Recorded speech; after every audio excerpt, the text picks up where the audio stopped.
Yeah, it's fun. All right. So fun. Let's do a little test. Oh, gosh. Well, it's going to be on the video. What is this? Episode 45? 45. That's amazing. All right. Test. Testing 1, 2. 1, 2, 3. Test. Testing 1, 2. Sounds good. We good. Well, here we are. We good. Good morning. Good morning. I'm Naomi. I'm Liz. And we're the Red Galloway Girls. And we're here. I feel like our ring light is flashing. Is that just me? It always does that. Okay. It's, technology around here. Or ghosts.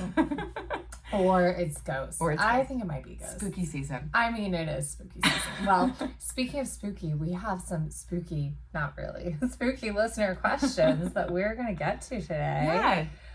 You know what's really tough though? My mic is like right in front of my face, which means it's like in front of the computer. So you can't read. Yeah. I'm like, just move the computer. No, it's fine. It's just hilarious.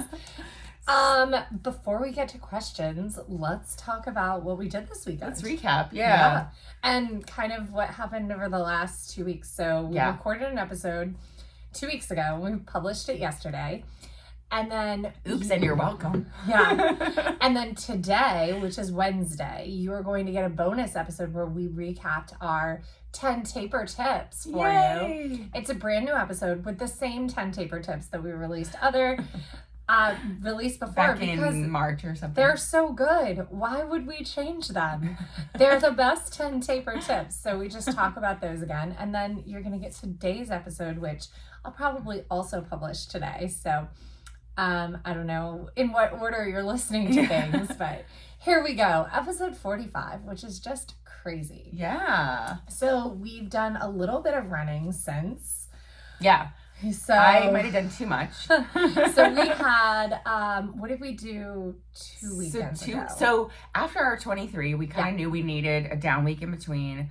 So we ended up we still did, 10. It wasn't like a total down week, because didn't we do 2 10s? I think we definitely did 10. We did, I thought we did a 10 on Friday, and then maybe like a pool 10 or something on Saturday. Did we?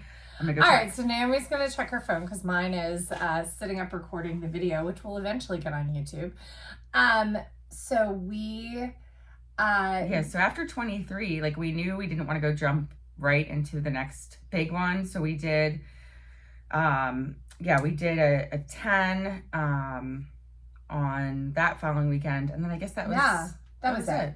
It was just so we did a 10, and then nice little down week. No, I was pretty sure that's all it was, because remember I was even like 6. I was like, oh, I'm gonna do 6. Yeah, and then on Sunday we took Julian in the stroller. Oh, that's right. right. Like 2, and we did like 2 miles, and then a walk. And a walk, which I am a big fan of, walking and just spending time outside and everything. And time on your feet matters. Yeah, so then I was hit with something exhausting that next week. Maybe it was just the 9th week of pregnancy. I think it's called first trimester. I could not get up. I tried to run on Tuesday morning. Luckily, our friend Ken was in town, so Naomi was still able to get her run in. But I turned back. I did 2 miles, and then later in the week did 2 miles on the treadmill. But just kept it a very, very down week. And then ended up hitting the pool for 6 miles all before our weekend run. And Naomi did. So with Ken, of course, he's running 100-mile weeks. So I ran 8 miles with him on Tuesday, which he still had to double that day to get his, 16 or whatever. Yeah. But 8 miles on Tuesday, which felt great. And then on Thursday, we went out again for 8 miles. And this time we knew Liz wasn't coming because she was resting. So I put my watch on 2020s, which ended up being really quick. They ended up being in the 9:30, 9:40 range. Yeah. And we turned around at 8, so it wasn't an accidental 8, which the first one was. And they were super quick. They were turned around at 4, so it was a total of 8. Super quick, and my heart rate went up to a higher range, and it was kind of like a workout. So it was kind of nice to get a little bit of a workout in with the 2020s, which is amazing that 2020s can yield a 9:41 average. But possibly the volume, and then on Saturday, because we were running Sunday, on Saturday she did another hour-ish of running. And so it was a big volume increase.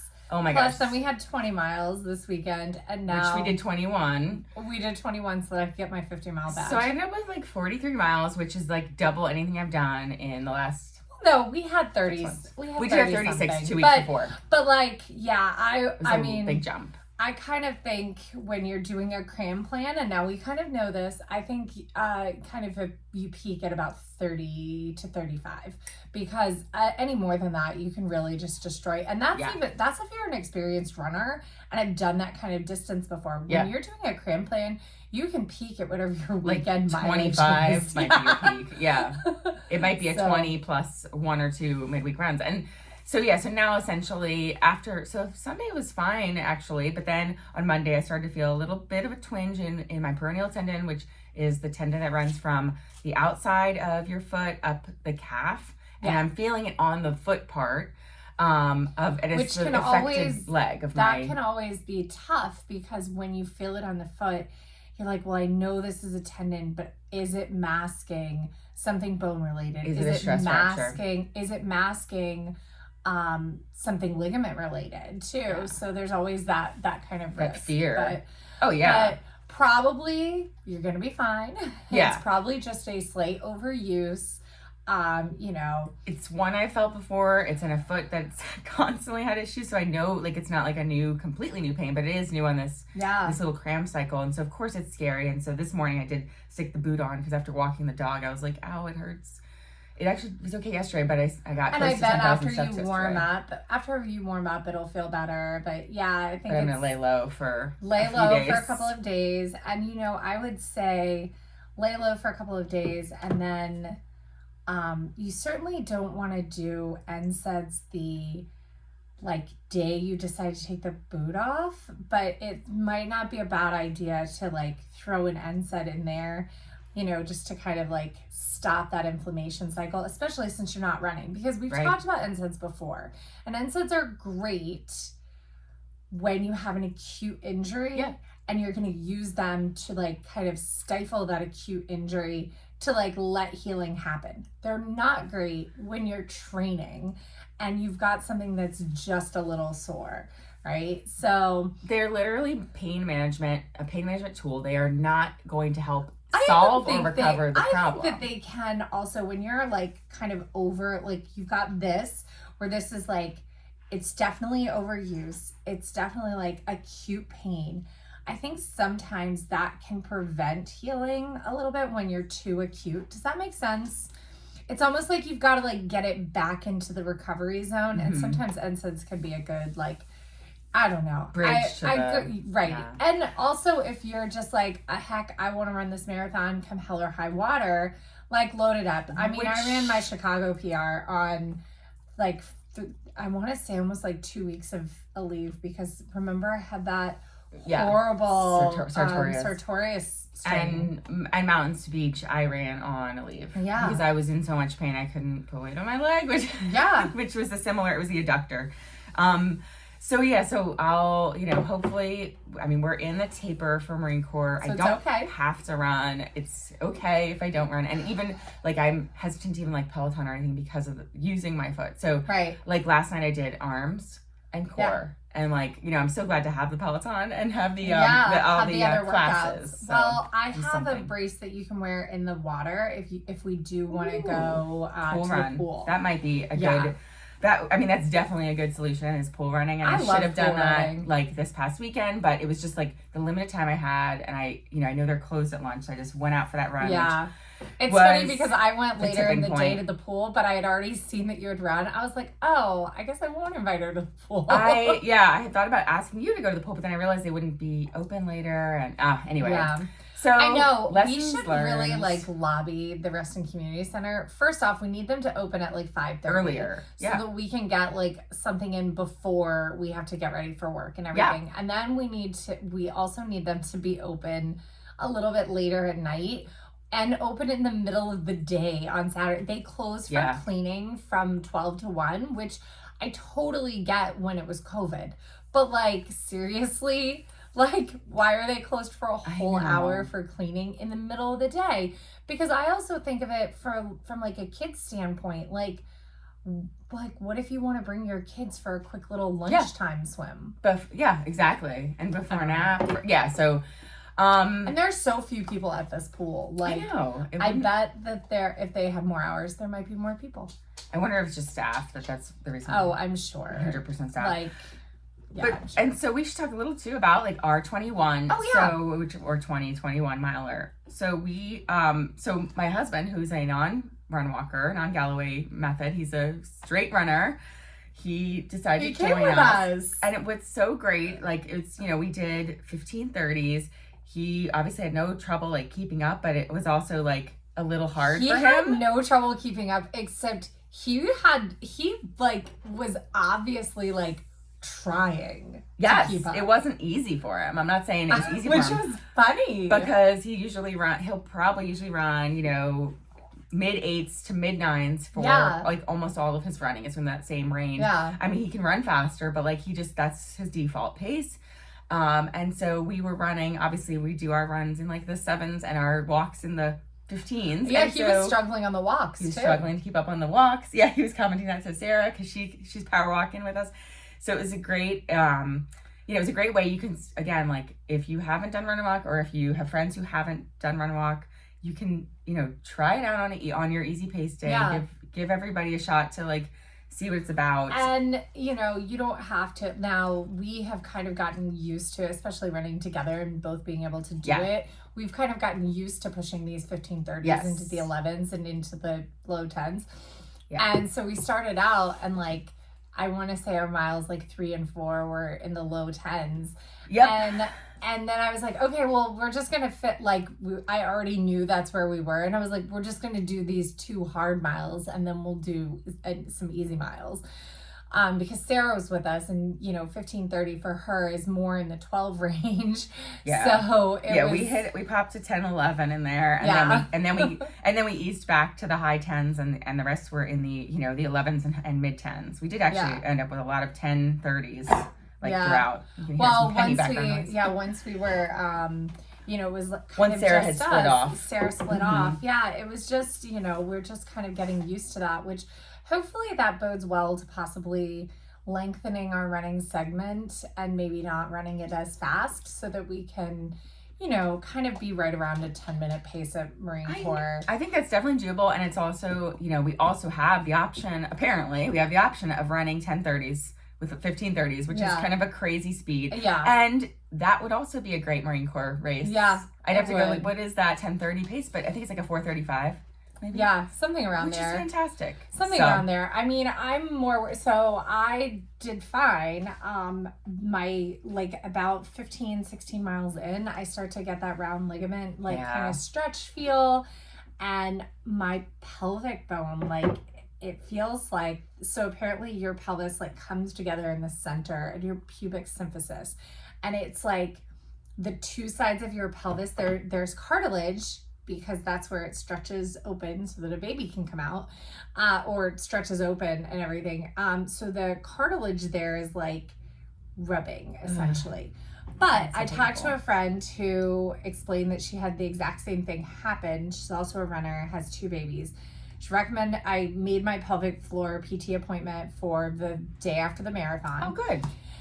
And she explained to me like how to kind of manipulate it back into joint, which is kind of cool. You like squeeze a foam roller between your legs and then do a hip bridge, and you can kind of adjust it. And I was like, okay, that's good. So I'm excited to like get on the road with that so that I can like stay strong and continue running like as much as I can through pregnancy and then get back to it afterwards. So. Right, and with all the proper, the proper things in place that you're not doing anything crazy damaging.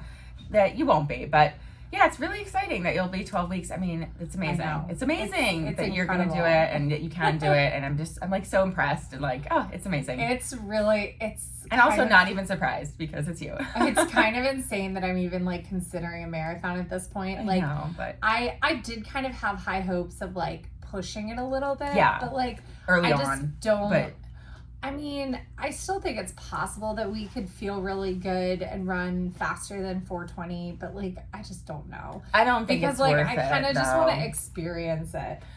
But I think it'll be better if it's just like enjoyable. Like so, and that's how every marathon should be. Yeah, it should be enjoyable. I am a little worried though because I was thinking about when we ran. I mean, I know you did really well at Philly 3 weeks later when we ran with Lauren, but I remember that was a tough turnaround at kind of like, because, and it'll be about the same pace. Right? As when we paced Lauren. But we were in a much faster shape. But we were in a lot better shape. Yes. So that's going to be a pretty tough turnaround. Yeah. For Philly. We'll see what happens with Philly. Like, the goal is to get through Marine Corps. It's obviously the one we get to run together. We get to run it together. It's my 5th. I get to join the 5-timer club. It's your 10th Marine Corps. So it's a big, significant. My 30th marathon. 30th marathon. Oh my gosh, that's amazing. It's my 17th. I guess. Which is crazy. It's gonna be, it'll be able to drive. But it's amazing to be able to do this one together. So that's the main goal. And then if with Philly, I don't know, we'll just, I'm going. I'm gonna see my family either way. I've got the hotel. I've got, now Scott signed up for the half. So at least we'll go for his half either way. Whatever happens to me. Well, I'll drop to the 8K. There you go. Figure it out. Drop to the half, run the half with him. I know. We'll figure it out. It should be, there's still so much time and so much can happen in 5 weeks because especially with your foot, much can happen in 5 weeks. And at least this isn't plantar pain. This is different. I know, right? I'm that's where I'm trying to not catastrophize because that's my normal default condition. But trying to not, because I've been through many, many, many, many little injuries like this before. We talked about it on Taper Tips yesterday. Yeah. So many times you have something crop up. It's the end of the world. I'll never run again. My race is ruined. I can't run. Yeah. And usually it's take 3 days. Yep. And you don't lose any fitness. You don't lose any fitness. Take 3 days off. Take 5 days off. You don't lose any fitness with 10 days off. No. Well, I've said it before. You can take your entire taper 2 full weeks off, and then go to the marathon and still perform well. Whatever your training got your fitness to, that's what you'll be able to do. Now, here's the thing. You will be able to do on marathon day what your training got your fitness to, not what you want to run. Right. Your wants and your fitness might not be in line. And that's the hardest piece of running a marathon and marathon training. And whether you're injured or not, you need to, as you get closer to your race, you're going to need to go reevaluate the cycle. I mean, regardless of what you came into it with. I think honestly, our best, and actually I will check my watch. I'm going to say, I'm not looking at my watch right now. Okay. I'm going to say my watch is probably going to say something like a 4:18. Okay. But I really think we are 4:23 shape. Okay. I like it. And my watch is not optimistic. Oh, my watch does say 4:18. Mine's hovering at 4:10 right now, but I'm not going to worry about that. I mean, remember, our watches were saying 4:01 and 3:58, and we ran a 4:09. Exactly. So that's the other thing. Your watch is perfect day. Right, perfect day, what your fitness ready for. No, no issues, the most absolute perfect day. We may get a perfect day at Marine Corps. There was a perfect day in 2016 or 2014 at Marine Corps. Perfect weather, and also, but I mean, no GI issues, no, there's, because we still could have ran that 4 hour if everything was perfect. If I hadn't had to start with 4 Aleve in my system, and you hadn't had to have GI issues, we could have had a better day. I think it was still a great day. Yeah. Oh, I'm it was so happy with what we did. It was tough towards the end there. So it'll be interesting to see what happens in Marine Corps. We're gonna have really cute outfits no matter what. We're gonna celebrate our way through. I mean, it would kind of be cool to do a 15:30 marathon and be we walked two-thirds of this time. It's insane. That might be kind of cool. Brags. It really is. I mean, most people are with when Ken and I ran the 15:30s on after you dropped back on Tuesday, he was noting, because we were running 10:30s or whatever. Yeah. And he was this is faster than I average on all of my normal straight miles, because he normally runs in the 11s for his easy days. And he was and we're walking 2/3 of the time. He was noting that too, that it's kind of shocking when you're a straight runner to to compare how fast you can be with a It's so fun. Speaking of that, we have some listener questions related to that. And Caroline asks, do you guys ever go on runs and not use the Galloway method? Nope. Not anymore. Nope, never. I've run, the furthest I've ever run continuously was 8 miles, and it was in 2016 or 17. 14, 15, 16, or 17. Somewhere. One of those years, I ran a half marathon in Richmond, and I ran 8 straight miles, and it was painful, and I didn't like it, and I switched to run walk and got faster. And so, and anyone who knows my history, like I did run straight Galloway Method without Galloway Method until 2017, until Liz and I started running together. And I still occasionally will run, you know, I'll have walk breaks for water stops, but I will run some of my 5Ks, 10Ks, or 10 milers, no longer with the halves. The halves I've gone completely to Galloway since 2019, I want to say.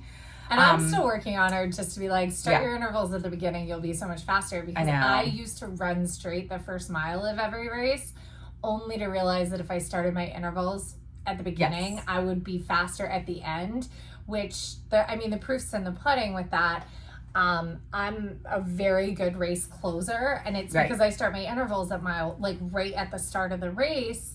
Whereas like when I was running straight for 1 to 2, sometimes even the first 5K of a race, I was not closing my races as fast. Right. And so, so I still, in the last few years, I've done a couple of 5Ks, and I've done like the Army 10 miler where I ran straight other than water stops. But so here's one of the reasons why with running straight, you absolutely can, especially in races. But one of the issues that you get into with switching from the Galloway Method to straight running is during the Galloway Method, your run speed is actually going to be faster than what your body can handle straight running for the amount of time of the race, right?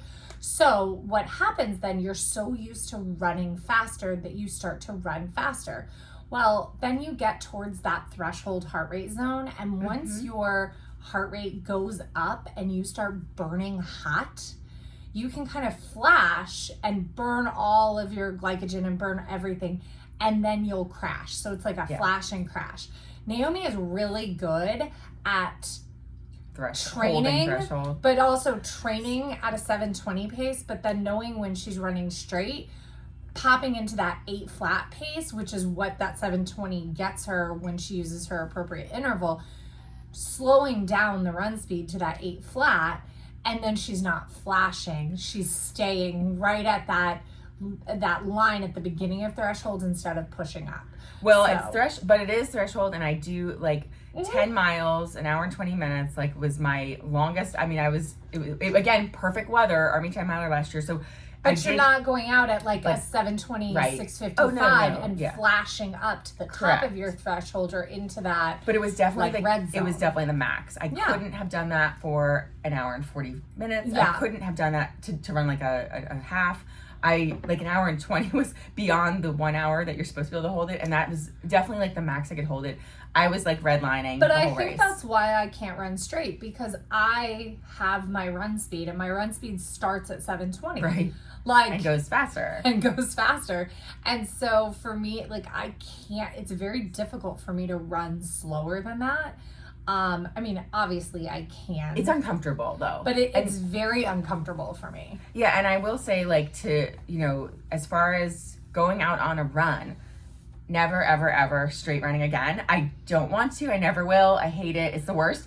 Like I said, there's a few times in a race adrenaline's a different thing, and somehow, you can make it work. But I do not, for training runs, like, no. Well, what's fun about it never is, gonna do it again. It's one of those things that's like, for training runs, you want your training runs to be so much easier than your races. And how do you do that? Like, how do you temper yourself and hold yourself back without taking these rest breaks? And if you think about it, like the Galloway Method, of course, we call it run, walk, run. All it is interval training for the entire run. Right. It is basically taking a track workout and bringing it out to the trails. Instead of using, say, run the straights, walk the curves, or run, 200 meters and walk 100 meters. It's just doing time-based instead of distance-based intervals. Yeah. And it was funny because on Thursday, when Ken and I turned around in Herndon, we saw and we had caught them kind of like slowly, the group that I used to always do morning runs with on Thursday, the MRTT group.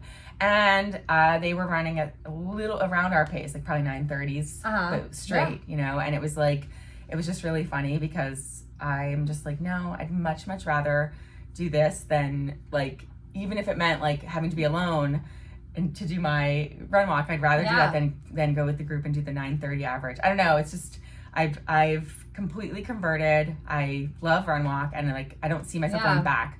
For some races I've done it, but it's not like, I don't necessarily think it's better. It's just what I did on the day. Like for this, in the last few years, it's just been a handful of races. Yeah. So it's few and far between. And sometimes during races, we will do a distance-based interval versus a time-based interval. Like when Naomi was pregnant, we did 5K, and we took walk breaks every half mile instead of with a time. Like that was also, we were doing, like I was doing a lot more long intervals. Like I was doing a lot of 3 and 30 races. And I think even in Disney, I did whatever we were doing with, whether it was 4 and 30 or 5 and 30 with Chris. Yeah. So which even still, it's so funny. It was so much slower of a run speed than I was used to. It's like, gotta be like in the 8s, and that's like 7. No, because we were 8 flats. You were doing that. We were running 7:45s or something. Yeah. So I think it was like a 7:45 run speed instead of a 7:20. And it's funny. I would, even with the pace group, like I'd be doing a different interval, running so much faster, taking more walk breaks. Like that's just how I am. And Chris Twiggs, who did he place at Chicago?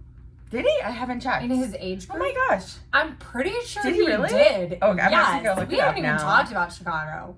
I know. Which is crazy. I know. He says that people are either Tiggers or Eeyores? Yeah. Okay. Yeah, Tiggers or is it Tiggers or Poos? No, I think he says Eeyore though. Eeyore, and he's an Eeyore. Which is just slow and steady, go, go, go. Yeah. And like Tigger's like, bounce ahead. And Jeff is more like a Tigger. Yeah, and Jeff he's compared you and I to being a Tigger because we're able to, run much faster and shorter and keep the same pace, whereas like he does go with the longer intervals. Like he more frequently does 2, 3, 4 minute or longer intervals, but it's what works for him. So I mean, and that's the coolest thing about Galloway Method. Like whatever intervals work for you are great. So that's what you should do. So Caroline, thank you for that question. All right. So we have a question from Roxanne. What's your run cadence when you run with 15:30s? Oh God, it's like in the 220s. It's really, really high. Now I've got to go pull some data because it's often over 200. Pretty sure it's in like the 220s. I mean, I'll just pull this weekend's because even though, it was the 21 miler with 11 something pace, our cadence in here. We had a max cadence of 249. We were hovering at like 240. It looks like on this chart. We had a lot in the 240 range. That was like we also had a lot in the what's that? Like I would say 195. I would say I mean, it's definitely between 180. I would say 220 because that's right in between. Yeah. I would say about 220, 200, 220. And that's gotten higher for me at least. Since we started shorter intervals. Absolutely. I've noticed that too. I used to not break into the purples. Garmin has a great cadence chart thing. I used to not break into the purples and I was more in the blues. Even through 2019, and the purples would only come out on race day, and now seeing a lot more purple, which is very, very cool. So the shorter intervals really do make it much faster. So, and remember, cadence is a way, and practicing those cadence drills, that is how you are going to improve your foot speed, which will improve your running economy, which will improve your speed overall. So thanks, Roxanne, for that question. All right. So then Cece asks, how fast do you walk during your run walk intervals? I would say, what do you think? Between 16 and 14 minute miles? Yeah, typically probably around a 15 minute mile, somewhere in the 15. I mean, sometimes it'll slow to almost 20, but then we'll start or end the segment at like 13. So it really ranges quite a bit. And our average is probably 15 to 16. Yeah, and we've seen that on just walks that we've gone on, just walks together. We're right about that 16, 30. minute mile. We've joked that we're training to be balloon ladies at some point.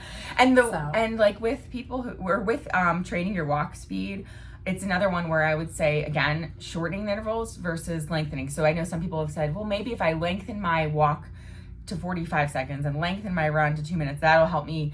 But in reality, for me, it's always been the opposite. The shorter the intervals, the faster I walk and the faster I run. Versus, like, I always slow down the longer I walk and the longer I run. I slow down during the interval. I think the 30-second walk is really the sweet spot. Yeah. And Jeff did like a big study. I mean, he did retrospective analysis of his people that he was training and did change the walks. The recommended walk from a 1 minute walk to a 30-second walk, like kind of having all of his own old intervals. Because, I mean, back when the Run Walk Run method came out, my mom did a 5:20-ish marathon, and like they were doing 3 and 1. Which is like, that's like 90-30 now, which I think is still too long for that. For like a now, 520. a 5:20 would be a 30-30. Yeah. So things cut them shorter. Cut them shorter, improve that run speed, improve that cadence, and it'll help you get faster. It'll also help you get fitter. Like your body will adapt because it's a bigger adaptogen, because it's forcing your body to do these a stimulus. It's a bigger stimulus, which will then like improve everything, right? So if you stay long and slow, you're going to stay long and slow. If you start to get quicker, and variation's super important too. And to also recap or to remind, like, you don't graduate from Run Walk. You don't need to graduate from Run Walk. A lot of people have that mentality. Ken talks about meeting people like that all the time, and they frustrate him because he has, run sub 3 with Run Walk, even though he doesn't normally run Walk as his like default. And he's like trying to explain that to people at Race to City Paces, that like, no, like you can keep using Run Walk forever. You can hit all your goals with Run Walk. You can do better with Run Walk. If anything, shorten your intervals, not lengthen them to like improve. So you don't necessarily have to lengthen them to think that that's improving. I think eventually you do. You do want variety. Like as you get faster, and like there are recommended Run Walk Run intervals for each pace. On Jeff's site. You're going to find out where you fall on each of those. Like, I know, I mean, kind of based on my fitness, okay, at this fitness, I should do this interval to do this pace over time, right? So, does that mean that you necessarily need to practice that interval? Only when you're practicing those paces, like only for mile repeats. And once a week. When we were like in the thick of training and actually doing like speed work and stuff, we would play around with different intervals. So we're running the same 7:45s. We're using a 90-30. We're using a 2 and 30. We're using a 2:30 and 30. Using a 60-30. Trying a 60-30 and like really burning hot, and you're going to find at some point you have to do longer, right? There's a time where you can't go down to a 30-30 and keep that same pace. Absolutely.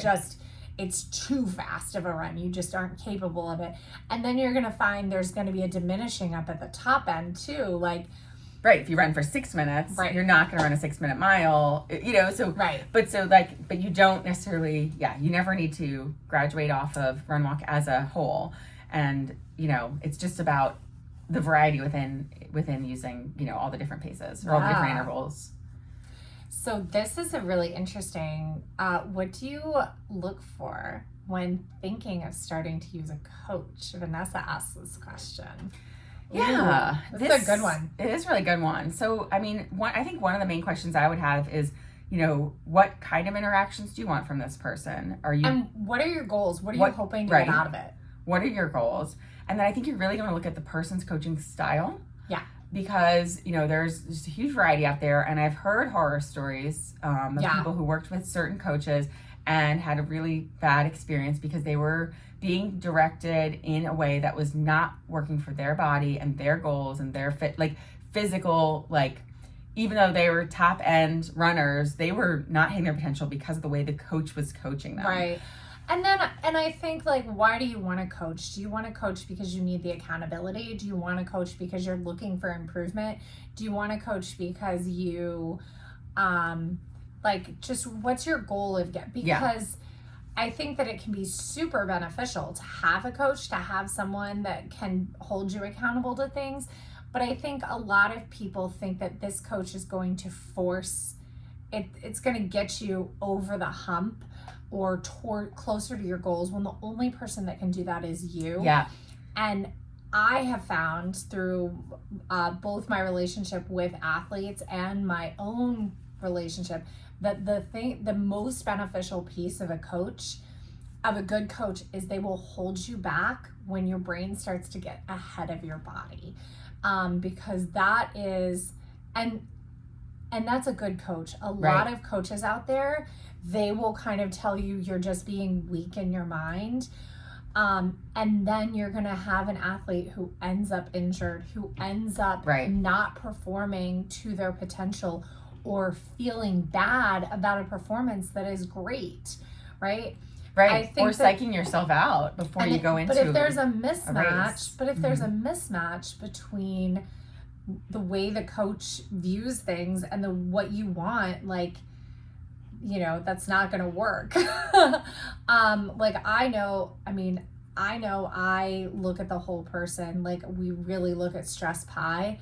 I will tell an athlete, back off if your workout. Oh, you're not feeling it today? No problem. Go to 30 minutes, easy. Like, still get out there. Like, don't push. You have your entire life to keep going. Your goals will be there eventually. Like, I'm not the type of coach that's like, well, you should get out there and do the work anyway. Like, you know, an athlete tells me I have a little injury. I'm like, great, boot it. Sit out for a week. Like, I'm not afraid of saying those things, whereas I feel like a lot of athletes don't like that's the kind of stuff athletes don't like hearing. Yeah. And, you know, I mean, I think Jeff has always done a good job with me when I'll be like, you know, I'm really tired. I'm feeling kind of burnt out. And he's like, I think you should still do stuff anyway. Or when this spring, when I was like falling down the stairs, he goes, and no joke, I fell down the stairs like 3 times over 3 weeks. And he's like, I've noticed when athletes fall down the stairs, it's because they push themselves too hard in training and their nervous system can't keep up. He's like, that's why you're falling down the stairs. I was like, oh my gosh. Like, I thought I was just clumsy. It's almost like how dystonia works. Like, where your nervous system is like stopping. He's like, you're pushing your training so hard. He's like, you need to back off of training. But I never would have thought to have the correlation between falling down the stairs first thing in the morning and my training being too intense for where my body was at that time. Like a good coach needs to be a good cheerleader, but they also need to really temper your realities and expectations. And, like, you know, a lot of times they need to kind of inform you, like, actually, I think this is where you're at. And process and be really process driven. Yeah.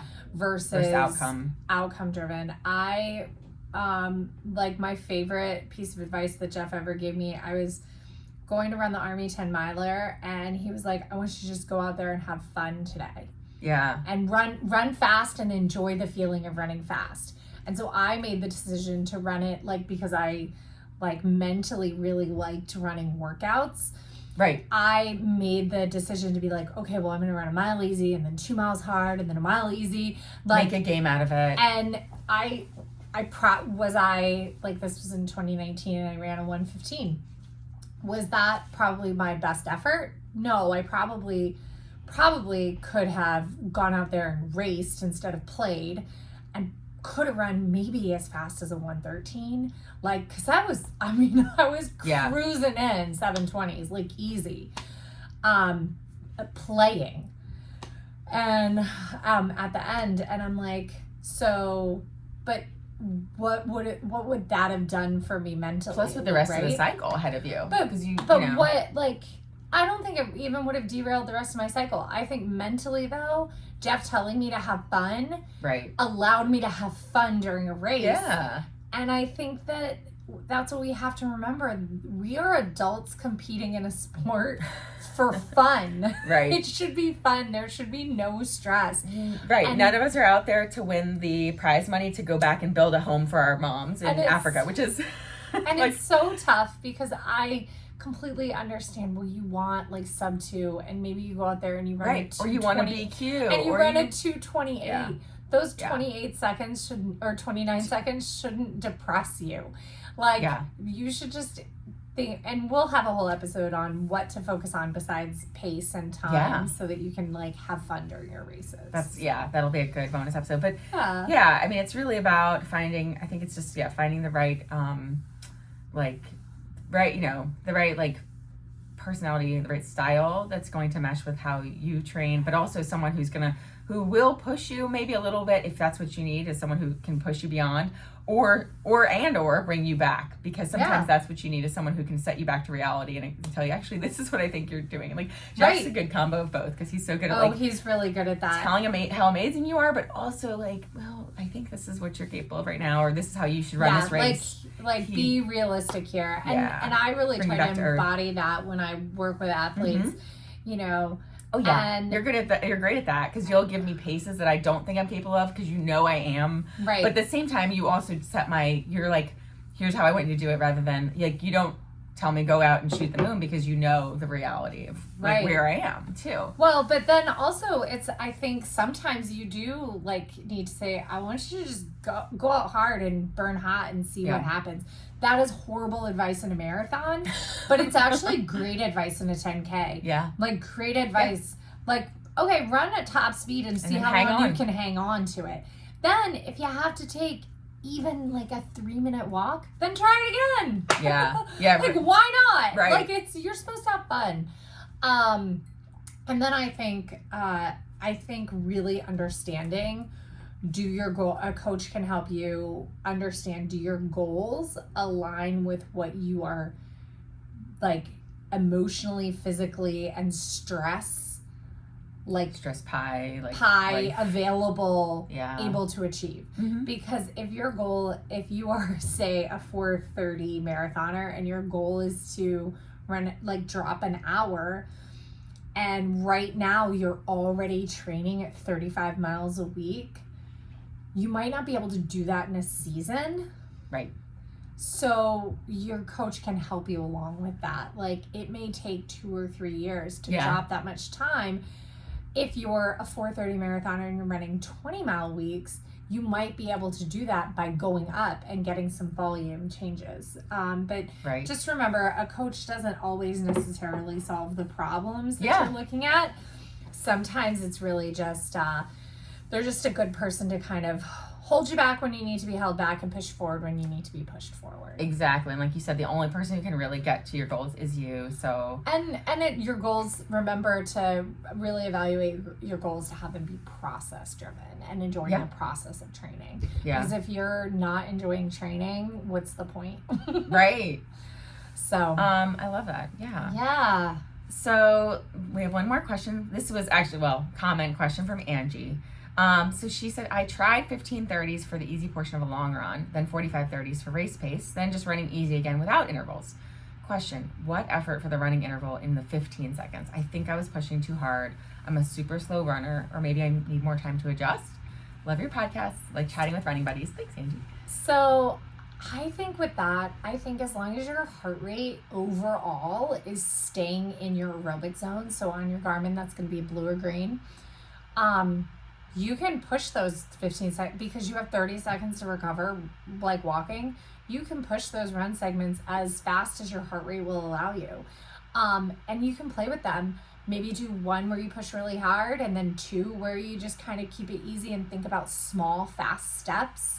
That's my thought. What do you think? I look at recovery with the heart rate. Is my heart rate coming back down during the walk? And if it's not, then I know that like I'm not gonna be able to sustain that for too much longer. Oh, this is I actually have a very, very fun little workout to figure out what is truly your easy pace for any interval. So you go out and you run easy at whatever interval you're gonna pick. Let's say 15:30. You're gonna run easy. All right. So keep that heart rate in blue or green. You're at the beginning of your run, should be fairly easy. Then you're going to run 1 mile where you push incredibly hard during that run segment. I want you to push so hard that you get your heart rate up in orange into that threshold. Then you're going to continue to run fit. So you're going to do that for a mile. Then your third mile or fourth mile, whatever mile you decide to do that in after your warm up, you're going to continue to run 15:30s, right? And monitor the pace as your heart rate comes back down to blue or green. Whatever pace that mile is, when your heart rate comes back down and is in blue or green, and it needs to come down kind of quickish, that is your easy pace for that interval. So I did this with 2020s and was able to get my 2020 really darn fast, and then kind of come down and realize like, okay, my easy pace for 2020 is actually, and I can't remember what it was, but it helped me realize like at what pace is actually easy for this interval versus at what pace can I just run this interval comfortably. Nice. So that's a little game you can play. I would do it on a 4 to 6 mile run, nothing really longer than that. Right. And you could repeat it, and you could use half mile segments too, although I think it's a little harder to get your heart rate to come down in a half mile without taking a big walk break. Maybe I did, I don't know. I'll look back and I'll share the information on that. So I would just look at your heart rate for guidance and perceived exertion. If your heart rate zones don't really match your perceived exertion on your Garmin, you can send us a Strava file or a Garmin file, and I can kind of look and like kind of give you your zones. Yeah, and it also could be on that day. So like your heart rate, you might find that you're in a higher heart rate zone on the day. Maybe you got poor sleep. Maybe there's something else going on. Maybe you're underfueled. Probably you're underfueled. So if, try it another time too. Like if it feels like, why do these feel like, so hard? This should be, I think this should be an easy pace. But yeah, that's a great way to do it, is once you get your heart rate up, then bring it back down. It's a really good way to see what's truly easy. Because I think so many of us feel like certain things are easy when they're not. Like, I mean, and you really have to use heart rate as guidance and not pace.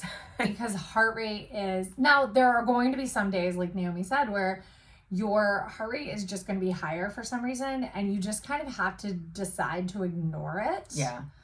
As long as it's not going to super derail you, either ignore it or slow way down for the day. So like those are your two options. I've chosen to do both. There are some days where I go out and it's hot, and for some reason my heart rate just decides it's going to be high, and I'm like, well, it doesn't feel bad to do this, so I'm just going to, and I don't have any race that I'm going to derail, or I don't have any workout coming up that I'm going to derail, so I'm just going to push through. Yeah, so you just kind of like dig into it and let it be. And then other times it's like, you know what, today's a 15-minute mile day. It looks like this, I've got to walk for 5 minutes to get my heart rate back down, and then I'm just going to take extra walk breaks to kind of, chill this out. I mean, I actually have some runs where I was like, this was when I was super fit. And I was doing 30-30s, and I was trying to keep the entire run in my gray zone, like in zone 1. Yeah. And like, I would just take extra walk breaks. I mean, it's just what it is. So So I think that's great, is like seeing your max heart rate come up, and we never got ours that high during those early miles on. No. I did get heart rate drift towards the end, which I usually do it, and I think it really has to do with glycogen depletion. Yeah. So I mean, my average heart rate, and remember, you're gonna hear these numbers, you're gonna be like, that sounds so high. Remember, my lactate threshold heart rate is like north of 185. Right.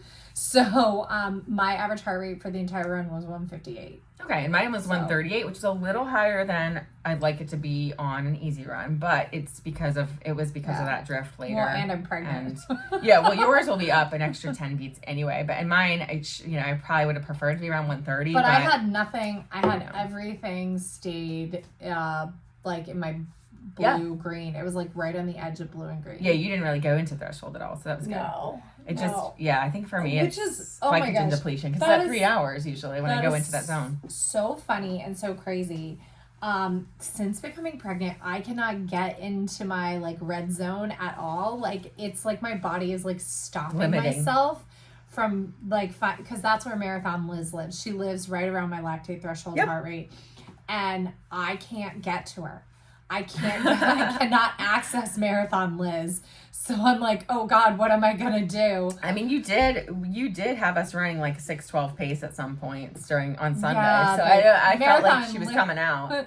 Yeah. But you didn't feel it in the heart rate anyway. No, I didn't. It didn't feel like, because it was only 15 seconds, it felt fine. But yeah, it's gonna be interesting. It's gonna be interesting. And I'm in that weird like pregnant zone where I don't really look pregnant, but I like feel like I look pregnant. Yeah. Too. I'm like, oh. That unfortunately can, depending on how your body is, like that can be until 6 or 7 months because people who don't know you wouldn't know. Like, right. But you do, like, I know. To yourself and to me. But it's like, yeah, I was looking at like when we ran Disney and I had Julian in my belly, and I definitely had a belly, but like if you didn't know me, you wouldn't necessarily know that I wasn't just a little chubby. Right. So. Well, except like when you wore like normal clothes, but just certainly in our team in training. You could barely tell in the team in training jerseys. Our team in training jerseys were like maternity tops anyway. Yeah. I mean, we were joking about that in Chicago. But they were like maternity tops. Yeah. But oh my goodness, I mean, yeah, it's so interesting. It's so interesting. Hopefully this will be a good 9 months of running. I know we'll have to do some.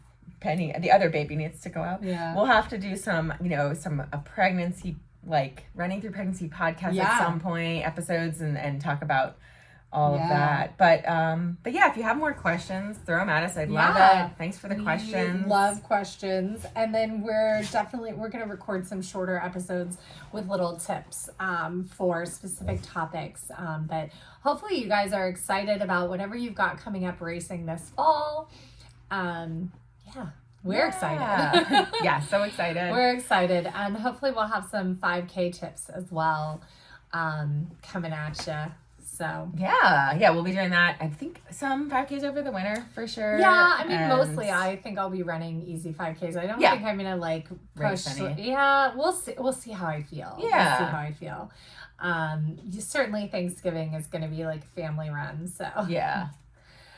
So yeah, we have a really great 5K, and it's always fun to run on Thanksgiving. So I would definitely recommend it. Turkey trot. I did my very first 5K on Thanksgiving with my family, and we called it Triple F, Forced Family Fun. Yeah, it's the greatest.